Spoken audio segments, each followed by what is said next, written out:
welcome to another vlog. Thank you for tuning in today. Today I actually want to talk about my health journey over the last few years. I get a lot of questions about this, and while I do have a lot of blog posts on my site that you can check out, I'll put the link down below. If you are more of a reader and you don't want to watch a video, then you can definitely check those out. But there have been some things that have gone on with my health that I haven't blogged about. And I figured it would just be easier to shoot a video so that I could just do a really brief recap of what I have been going through. So I get a lot of questions about my health journey because I do speak relatively publicly about the things that I have been dealing with, and people kind of wanted to know an update and especially what I was going through in 2015 because that was a really interesting year for me. So I wanted to do a really I'm going to try to keep it really concise. So almost like the Cliff's Note version of my health journey. But if you have any questions about anything that I've gone through or anything like that, you are definitely welcome to email me or find me on social media, and we can talk that way as well. But I wanted to start out kind of from the beginning and go through where I am now. So in 2007, I was actually diagnosed as being hypothyroid. So up until that point, I was always in really good health. I never had any weird lab work or anything. And then just all of a sudden, my thyroid started acting really weird. So at the time, I really didn't know anything about autoimmune disease. I had kind of lost faith in natural medicine and natural remedies. So I decided to just automatically follow my doctor's advice, and I went on Synthroid, which is a T4 hormone replacement, essentially. And I have been on that ever since. And really kind of just accepted that this was what I was going to have to deal with. So 2007, things started getting really bad for me around 2010 to 2011. And then hindsight is always 2020. So when I look back at the things that were going on in 2010 and 2011, I realized what was going on with my health at that time. But of course I didn't realize it at the time. So that is when I started having really bad panic attacks and really bad anxiety. And I don't even think that a lot of my family and friends knew how bad my anxiety was. My husband certainly does, and one of my really close friends at the time did because I relied on her quite a bit. But I had some horrible, horrible panic attacks. And if you've never had a panic attack, then, you are truly blessed because they are miserable. I would never wish them on anybody. There were two specific panic attacks that really stand out to me. And those were times that I actually went to the doctor the next day. And even when they were happening, I was really, really close to going to the emergency room because I was confident that I was dying. So both of those times I went to the doctor and had an EKG done. One of the times, the second time after it happened, I actually was hooked up to a monitor for 24 hours that I had to wear around my house, and it monitored my heart function to make sure everything was okay. And so everything was fine. My EKGs always came back fine. There was nothing wrong with my heart. The doctor then told me that I needed to go on anti-anxiety medication. Well, I was smart enough at the time that I said, no, there's no way I'm going to do anti-anxiety medication. But also at the same time, my blood pressure was staying consistently high. So I did agree to go on blood pressure medication. So when I look back at those experiences, especially at the period of 1 to 2 years when I was experiencing really bad anxiety and I felt like I was swinging back and forth all over the place, I realized that most likely that is when my autoimmune disease, Hashimoto's, was really kicking into high gear. What happens with a lot of people with Hashimoto's is that you experience swings between hyper and hypothyroid. So I think that is when my maybe I had autoimmune disease all along, but I think that is really when it started to manifest. So from 2010 to 2012, I still didn't know about autoimmune thyroid disease. So I just took my blood pressure medication, I took my thyroid medication, and really just went on my way.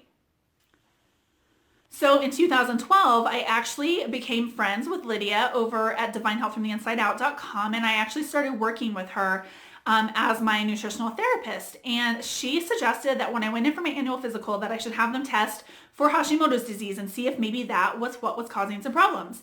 So I did.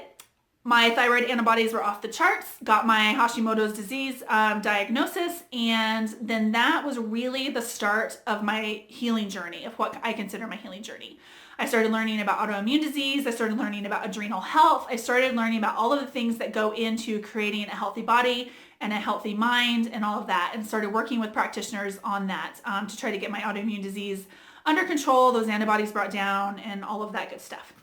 So 2012, really until 2013 to 2014, things were good. My health was improving. My antibody levels were had come down. I was controlling things through diet and lifestyle. I was sleeping well. I was eating well. I was pretty much doing everything right except controlling my stress. So my stress was one thing that was still kind of out of whack for me. I was also working a job into 2014 that I really was not happy in, and that was causing me a lot of anxiety as well. So while I wasn't having the really bad anxiety and panic attacks that I was back in 2010, I was still just not happy with where I was in my life, and I was still letting stress kind of get the best of me rather than managing it. So I should back up a little bit too. In 2013, I was able to wean myself off of the blood pressure medication. So I really don't ever think that I needed blood pressure medication. I think if I had known more about the thyroid problems and the autoimmune disease, that I would have just known more and been able to treat it naturally. So I really don't ever think that I needed the blood pressure medication, and I'm really, really glad that I was able to get off of that. I still am on the thyroid hormone replacement though. So 2014, I was still, things were still going good. I started my mineral balancing, which you guys have heard me talk about on my site extensively. Lots and lots of information on there. I'll put links down below. That totally changed my life. I was experiencing really, really, really bad periods. My periods were still happening regularly, but I was having debilitating cramps, the absolute worst cramps that you could ever imagine. There were some times that I really couldn't even get off the couch. And I would actually feel sore for a few days afterwards. They would be so painful. I started my mineral balancing protocol in December of 2014. I started taking my supplements based on my results on December 1st. And about a week or two later, I got my period and I had no cramps. And I didn't even really realize it at the time, but then later that month, I was like, oh wait, I had no cramps. So I was like, wow, maybe it was the minerals. So January happens, and I was really kind of nervous. I was like, oh no, what if the cramps come back? January, no cramps. February, no cramps. March, no cramps. And to this date, I still have not had really, really bad cramps. I may sometimes get a very, very faint cramp that starts, but it goes away really quick and never manifests into anything painful. So minerals literally changed my life. I am so grateful for that. And I still do mineral balancing with Lydia, who I mentioned earlier in the video. I still do the HTMA every 2 to 3 months, and minerals are still a huge part of my healing protocol.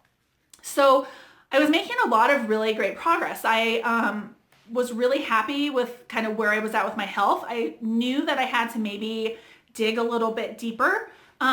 But overall, I was pretty happy with where I was. I knew that I was starting to get a really good handle on things and doing the things, everything that I needed to do right. So diet, sleep, all of that stuff. Things were going good into 2015. I wasn't dealing with a lot of fatigue or anything like that. I was feeling pretty motivated, pretty happy, pretty able to work a lot. I was doing, everything was good. So then in the late spring, early summer of 2015, I actually had my amalgam fillings removed. I had 3 of those fillings removed, and I won't talk about that a whole lot in this video. I actually have a couple of other videos that I'll link down below that you can watch that I talked about my amalgam filling removal.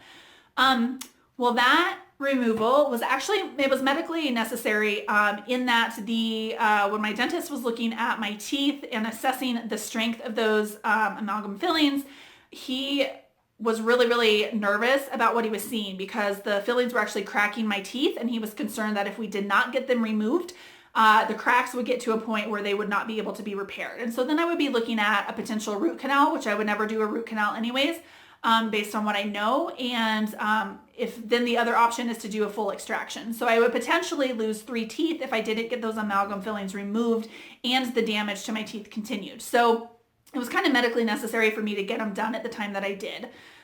So I felt pretty confident going into it because I had been focusing so much on mineral balancing and my nutrition and everything. I felt pretty confident that things would go really smoothly. So the procedure went really well. But then about a week after I got my fillings out, I started to kind of go downhill. The fatigue started in, I was dealing with a lot of brain fog. I mean, brain fog so bad that I've never dealt with brain fog this bad. I've never dealt with fatigue this bad. So I can't say for sure whether or not my amalgam filling removal was the catalyst for my health to decline, or if it was just kind of a coincidence in timing. I can't say that. None of us can know for sure what happens. Whenever you're dealing with amalgam fillings, you really don't know how your body's going to respond until you actually have them done. I'm going to do a separate video on that with more information about that. So I kind of dealt with this declining health in 2015. My antibody levels started going back up like crazy. The fatigue was bad. The brain fog was bad. I was not able to work as much. The exercise I couldn't exercise. Even walking sometimes started to get hard, climbing up the stairs, all of the stuff. So I knew something was up and I needed to start digging deeper because I was doing everything right, quote unquote, right. I was eating well. I was sleeping well. I was managing my stress. I was doing all the stuff right that was supposed to be helping me heal, and I didn't feel like I was healing.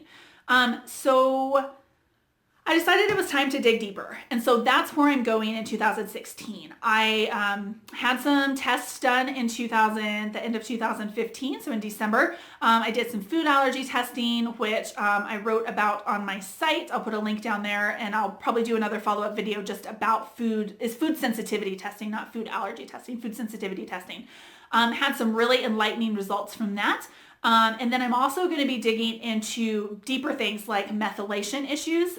So I've got my genetic data tested through 23andMe, and one of the practitioners that I work with is a methylation expert, and so she's going to be able to kind of help me figure out the data and see if there's anything going on in that part of my body.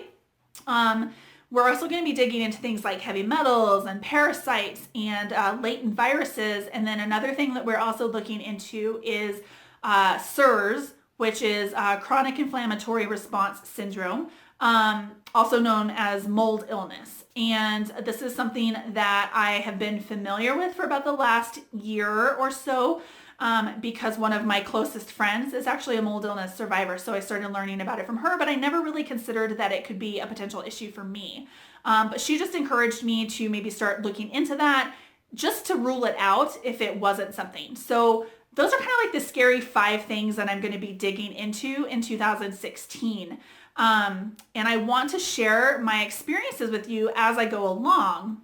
Like I said in one of my previous videos, I really want to get back to my roots in 2016 and share more of my story because I want to help you guys. I figure if I'm doing all of this research, if I'm talking to all of these different practitioners and I'm studying all of this stuff for my own needs, I might as well share it with you guys too, because it might help you, it might inspire you, it might trigger something that you hadn't thought of, it might cut down on some of the time that you have to spend researching. So that is my ultimate goal, is to share my own experiences with you guys so that it can help you live a healthier, more vibrant life. So that's kind of where we're going for 2016. I know this video is getting a little bit long, so I'm going to wrap it up here.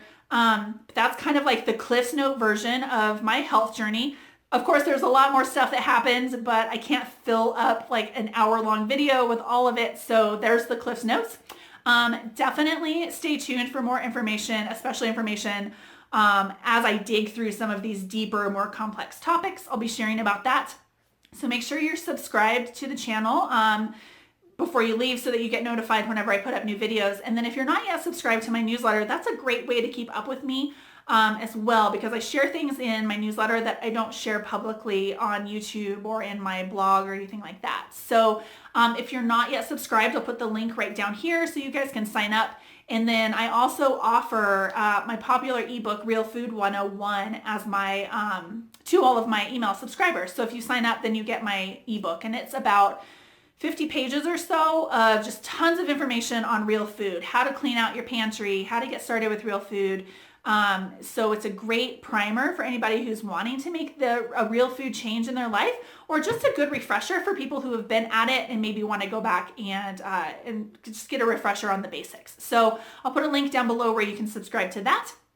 And I really appreciate you guys tuning in to the end of this video. I know it was a little bit longer, but sometimes it's easier for me to talk than write. So hopefully it's been helpful. If you have any questions about anything that I've shared, if you have any ideas of things you want me to look into or cover in videos in the future, let me know. Leave me a comment down below, or you can always email me through my websites. And I guess that's it. So I will sign off for now, but I hope you guys have a wonderful day and go live your most vibrant life. I will be back again in the very near future with more information. I will talk to you guys again soon. Have a great day, guys.